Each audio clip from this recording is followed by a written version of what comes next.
साथियों, उत्तर प्रदेश की राजनीति में भूचाल आया है। स्वामी प्रसाद मौर्य को लेकर के पूरे देश की राजनीति गर्म हो रही है। लेकिन इसी बीच स्वामी प्रसाद मौर्य ने एक ट्वीट कर दिया है, जो मनुवादी हैं, मनुवादियों के सीने पर बुलडोजर चल गया है। मैं आगे बताऊंगा स्वामी प्रसाद मौर्य ने ट्वीट करते हुए क्या कुछ लिखा है। नमस्कार, मेरा नाम है नवीन कुमार नंदन और आप देख रहे हैं नेशनल दस्तक। बहुजन समाज का नेता स्वामी प्रसाद मौर्य, उनके खिलाफ केस तक दर्ज करवाया गया। उन्हें अलग अलग तरीकों से परेशान किया जा रहा है। मानो टीवी मीडिया के पास कोई काम नहीं है, सिर्फ एक काम बचा हुआ है, स्वामी प्रसाद मौर्य को लेकर के पूरे दिन खबर चलाना। और इस अभी एक ट्वीट किया है स्वामी प्रसाद मौर्य ने, कदम कदम पर जातीय अपमान की पीड़ा से व्यथित होकर के डॉक्टर भीमराव अंबेडकर ने कहा था, मैं हिंदू धर्म में पैदा हुआ, यह मेरे बस में नहीं था, किंतु मैं हिंदू होकर नहीं मरूंगा, ये मेरे बस में है।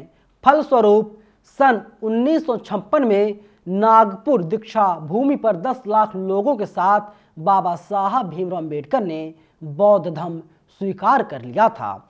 आगे लिखते हैं स्वामी प्रसाद मौर्य, तत्कालीन उप प्रधानमंत्री बाबू जगजीवन राम द्वारा उद्घाटित संपूर्णानंद मूर्ति का गंगा जल से धोना, तत्कालीन मुख्यमंत्री श्री अखिलेश यादव का रिक्तोपरांत मुख्यमंत्री आवास को गोमूत्र से धोना व राष्ट्रपति कोविंद जी को सीकर ब्रह्म मंदिर में प्रवेश न देना शूद्र होने का अपमान नहीं तो क्या है।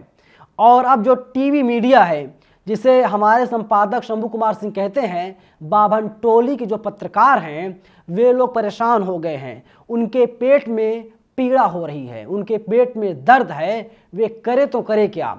काफ़ी विवाद हुआ और अखिलेश यादव पर दबाव बनाया गया कि स्वामी प्रसाद मौर्य के ऊपर कार्रवाई कर दें, लेकिन अखिलेश यादव ने कार्रवाई नहीं किया। अखिलेश यादव ने कह दिया स्वामी प्रसाद मौर्य का ये अपना बयान है।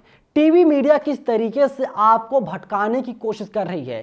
टीवी मीडिया के जो तमाम एंकर्स हैं, वे लोग कह रहे हैं कि समाजवादी के पास ये आखिरी ब्रह्मास्त्र है, यानी इसके बाद अब कोई अस्त्र नहीं बचा हुआ है और समाजवादी पार्टी इसी पर राजनीति कर रही है। लेकिन आप खुद सोचिए, आप इंसान हैं, हम सब इंसान हैं, हमारे पास अक्ल है, दिमाग है, बुद्धि है, हम लोग सोच समझ सकते हैं, हम लोग सही और गलत का फैसला ले सकते हैं। लेकिन जिस तरीके स्वामी प्रसाद मौर्य ने बयान जारी किया है, उनका बयान सामने आया रामचरितमानस पर, तो क्या रामचरितमानस पर सवाल नहीं उठाना चाहिए था? मेरे हिसाब से सवाल उठाना चाहिए था, क्योंकि लोगों को लगता था कि उनकी राजनीति खत्म हो जाएगी। अरे रामचरितमानस को लिखा किसने है? तुलसीदास दुबे ने लिखा है ना। तुलसीदास दुबे किसी भी सवर्ण व्यक्ति से कैसे आप उम्मीद कर सकते हैं बहुजनों के हित में वो कोई लाइन लिखेगा? नहीं लिख सकता। और सच्चाई यही है, इसीलिए तुलसीदास दुबे एक्सपोज होते जा रहे हैं। वहीं देखिए निखिल पेरियाल लिखते हैं, जब देश में संविधान और कानून लागू है तब एक खुलेआम सर काटने की सुपारी दे रहे हैं। इससे अंदाजा लगाया जा सकता है कि जब संविधान की जगह मनुस्मृति लागू थी तब ना जाने कितने बहुजनों के सर काटे और कटवाए होंगे। हिंदू SC ST OBC नहीं, बल्कि तलवार हिंदू है जो ब्राह्मण धर्म के लिए उठती है। एक कोई संत है, खुद को महंत बताता है, अयोध्या का है, और ये स्वामी प्रसाद मौर्य की तस्वीर को लेकर के तलवार निकाल रहा है। कई महिलाएं हैं। आप सोचिए कि ये आदमी जो है, जो संत खुद को बताता है, कथित संत, तो ये स्वामी प्रसाद मौर्य के फोटो पर तलवार चला रहा है, उनको धमकी दे रहा है, चुनौती दे रहा है, और इसके ऊपर कोई कार्रवाई नहीं होगी। लेकिन जिन लोगों ने रामचरितमानस जला दिया, उनके ऊपर कार्रवाई हो जाती है, 4 से 5 लोग गिरफ्तार कर लिया जाता। साहब, ये हमारे देश की विडंबना नहीं तो क्या है? जो व्यक्ति संविधान जलाता है उसके ऊपर कोई कार्रवाई नहीं होती, पुलिस सोती रहती है। ऐसा लगता है पुलिस के कानों तक आवाज़ नहीं पहुंचती। लेकिन जब कोई व्यक्ति रामचरितमानस के कुछ पन्ने जला देता है, उसकी गिरफ्तारी सुनिश्चित की जाती है।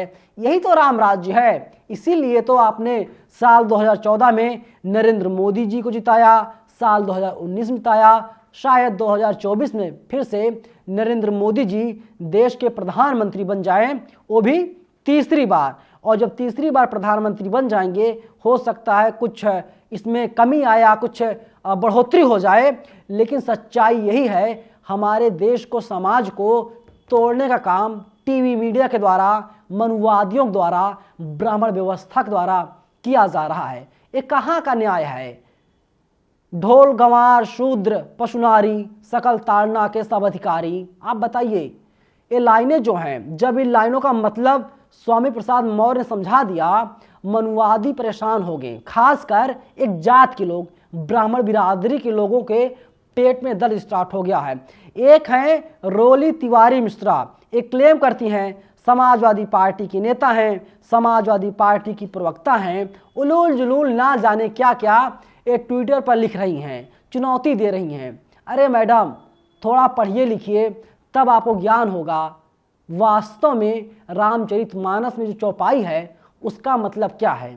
पढ़ना लिखना चाहिए, लेकिन समाज को बरगलाने और भटकाने की कोशिश इन मनुवादियों द्वारा लगातार किया जा रहा है। आप देखिए किस तरीके से स्वामी प्रसाद मौर्य ने जब ट्वीट किया, कदम कदम पर जाति अपमान की पीड़ा से व्यथित होकर के बाबा साहब ने बौद्ध धर्म की दीक्षा ले ली थी, तो रोली तिवारी क्या लिखती हैं, मैं तो सोच रही थी कि स्वामी प्रसाद मौर्य जी सिर्फ प्रभु श्री राम और श्री रामचरितमानस विरोधी हैं, पर ये तो सनातन हिंदू धर्म विरोधी निकले, ये तो भगवान शिव और भगवान श्री कृष्ण के भी विरोधी निकले। यानी टारगेट कर रही हैं, अखिलेश यादव पर कहीं ना कहीं निशाना साध रही हैं, अलग तरीके से घुमा करके, इनडायरेक्ट वे में।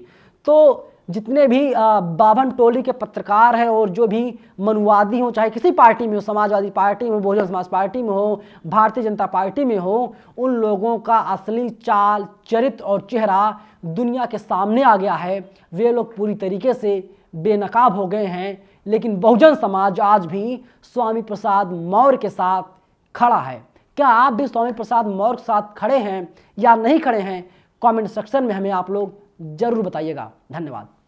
नेशनल दस्तक की आपसे गुजारिश है कि अगर इसको बचाना चाहते हैं तो नेशनल दस्तक को सब्सक्राइब करने के लिए रेड कलर के सब्सक्राइब बटन को दबाएं, फिर बेल आइकन की घंटी दबाएं। नेशनल दस्तक को बचाने के लिए बहुत जरूरी है कि हर खबर को शेयर करें, लाइक करें, कमेंट जरूर करें।